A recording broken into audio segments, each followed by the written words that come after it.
Serangan dadakan Amerika Serikat terhadap Venezuela mengejutkan dunia internasional.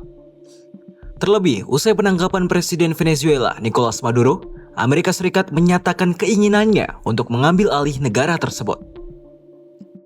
Presiden Amerika Serikat, Donald Trump, terang-terangan meminta Venezuela membuka pintu bagi Amerika Serikat untuk mengelola infrastruktur dan minyak di Caracas. Venezuela memang diketahui memiliki cadangan minyak terbesar di dunia. Sehingga tak heran jika banyak negara ikut khawatir serangan Amerika Serikat mengganggu pasokan minyak global. Lalu apakah konflik Amerika Serikat dan Venezuela ini bakal berdampak pada Indonesia?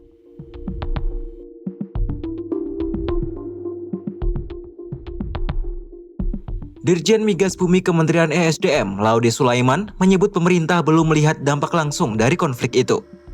Menurutnya, situasi di Venezuela belum memberi dampak secara signifikan, baik dari segi pasokan atau harga BBM di Indonesia saat ini. Laude menyebut Venezuela bukanlah sumber pemasok utama minyak mentah untuk Indonesia. Ia menerangkan, pemasok utama minyak mentah Indonesia berasal dari wilayah lain. Sehingga pasokan dan harga BBM di Indonesia disebutnya masih dalam kondisi stabil.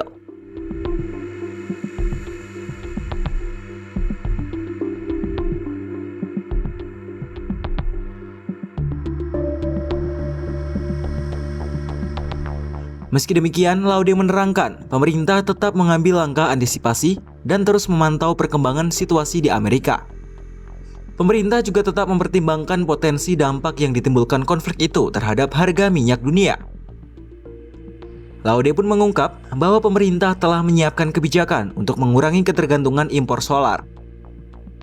Nantinya kebijakan itu akan mengarah untuk memprioritaskan peningkatan produksi dalam negeri.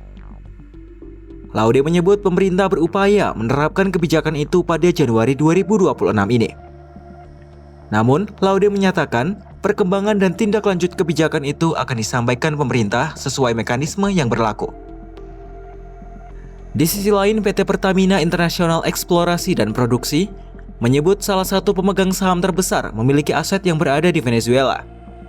Pemegang saham tersebut adalah perusahaan asal Prancis, Maurel & Prom, yang berfokus pada eksplorasi dan produksi migas di Afrika dan Amerika Latin. Pertamina International menyebut hingga saat ini aset perusahaan tersebut tidak terkena dampak konflik. Perusahaan juga menyatakan terus memantau dan berkoordinasi dengan Kedutaan Besar Republik Indonesia di Caracas sebagai langkah antisipasi.